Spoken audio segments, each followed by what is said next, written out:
In a small coastal village lived a man named Rahman. Since childhood, his life had never been far from the sea. Every morning before sunrise, he would set out in his small boat, hoping to return with enough catch to provide for his family. But in recent months, the sea had not been kind. His nets often came back empty. The waves were more often rough than calm. Sometimes he returned with only a few small fish, sometimes with nothing at all. At home, his wife waited with hopeful eyes. His young child would often ask, "Did you bring a lot of fish today, father?" Rahman could only force a faint smile. Deep inside, a quiet unrest kept growing. "Why is my life always like this?" he murmured one night, staring at a dark sky without stars. "I've worked so hard, but it all feels useless." Slowly, complaints became a habit. He complained at sea, at home, even within his prayers, where disappointment quietly slipped in.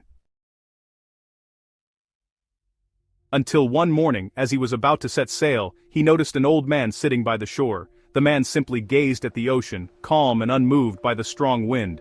Rahman approached him. "Sir, the sea hasn't been good lately, but you seem so peaceful." The old man smiled. "The sea doesn't always give fish, but it always gives lessons." "What do you mean?" The old man looked at the waves rolling in and out.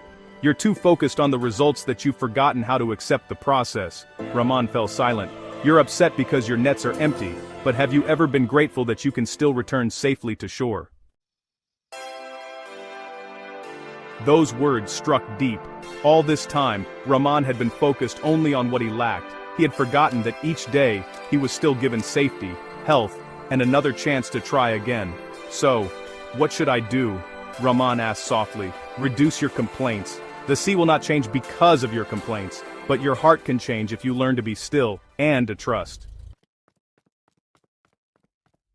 That day, Rahman went out to sea as usual. The waves were the same. The wind was still strong. His nets were still not full. But, something was different. For the first time, he did not complain. He sat quietly in his boat, gazed at the ocean, and whispered in his heart, "My Lord, I trust that you know what is best."